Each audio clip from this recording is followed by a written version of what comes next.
This is an eyewitness special covering the incredible events of yesterday's courageous invasion of Nazi-controlled France. The Normandy landing of June 6, 1944, just about a dozen hours ago, has become known as D-Day. D-Day actually means the day before an attack in military speak, but the name appears to have stuck.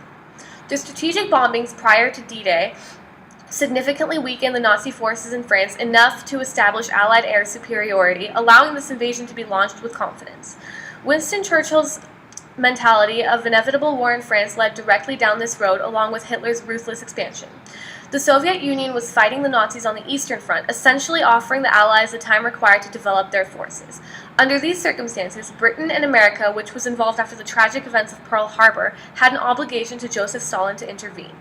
The goal was to open up a Western Front and liberate France. In November of 1943, Churchill, Stalin, and our President Roosevelt held a council of war at the capital of Iran, which came to be known as the Tehran Conference. It was decided there that Berlin was the ultimate prize and goal, and that a Western Front was due to be opened up quite soon. Only 2 months after this meeting, the Allies began preparing. After 6 months of heavy preparation, U.S., British, and Canadian troops launched the invasion. During this, you'll see a couple of interesting interviews and some footage of the actual battle, as well as some very exclusive footage we were lucky enough to capture. Reporting live from Southampton, England, it's June 4th, 1944. I'm about to go in undercover on a very top-secret military briefing.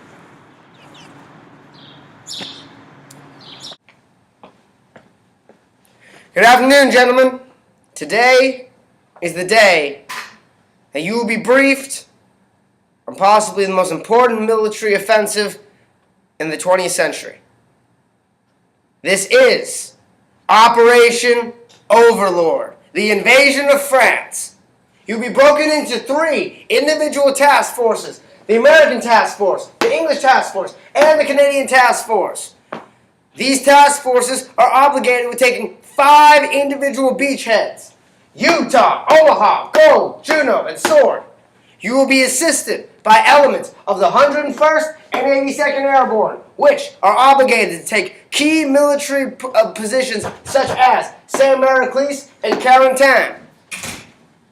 You will also be assisted by elements of the 3rd Airborne, which are obligated to take areas in the surrounding area around Caen, which will eventually lead to its capture.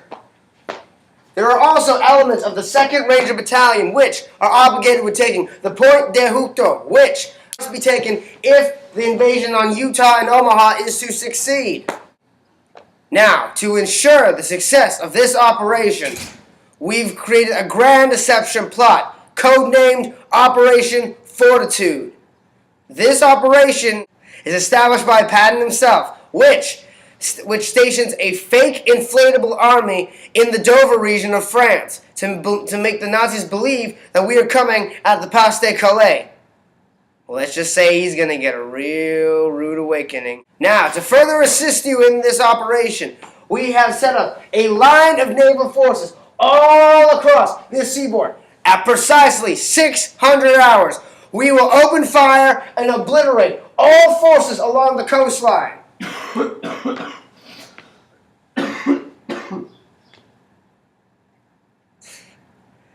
Gentlemen, you have your orders.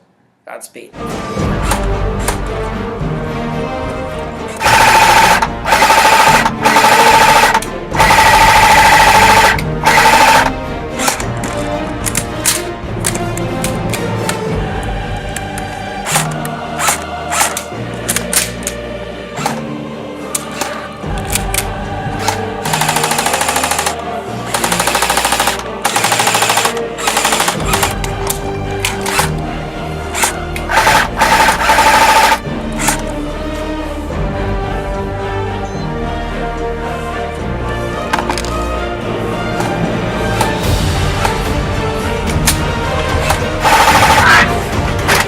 June 7th, 1944, morning after D-Day. I'll be conducting 2 interviews today, one of which is our very own surviving soldiers, whose victory you can all celebrate on the home front.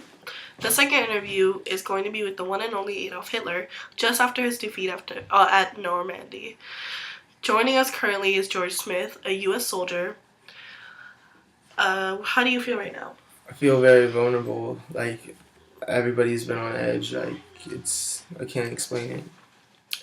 Why do you feel that way?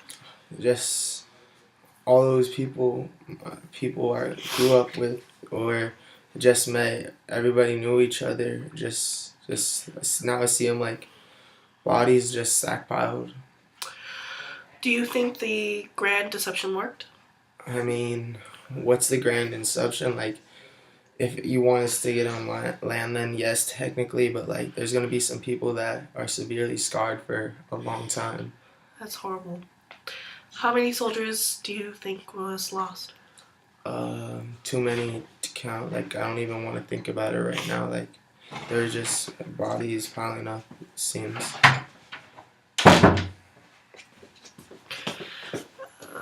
What is the target for now? I suppose Berlin. We're trying to get there before the Soviets. Alright. When do you think the world war is gonna end? To be honest, like, I don't really know right now. Alright, well, only time can tell. Thank you very much, Mr. Smith. We shall honor your victories and wish you good luck in the battles to come. Up next, we got an interview with Adolf Hitler. We're back in our joint with the Adolf Hitler. So, sir, how do you feel about the outcome of this invasion? And do you still see victory as a potential option? Yes, I am very happy about the outcome of this invasion. Now that I know where the Allied forces are, I can defeat them and destroy them at once. Did this invasion take you by surprise? Yes, it took me completely by surprise. I thought the invasion was going to come at the Pas de Calais, but it came at the Normandy beaches instead. Well played, Eisenhower. What were you prepared for? I was not prepared for an invasion of Normandy. I was ready for an invasion at the Pas de Calais, so as a result, most of my troops went there instead of Normandy. How severe were your losses? My losses weren't that bad, and I will soon be able to make a counterattack and capture the lands that once belonged to the Reich. Do you think you can potentially be on the offensive again? Most definitely, the Allied victories will not hold, and my soldiers will bring honor back to the Third Reich. What is your most recent plan of action? I am now sending troops to the Bocage country, where they will fight to the bitterest end to slow the Allied assault. Approximately how long do you think it might take for an Axis victory? I cannot be certain, but I can assume that the Third Reich will restore its way, and Deutschland will regain the lands it lost. Alright, well, you seem quite confident in your abilities. We'll just see how this ends.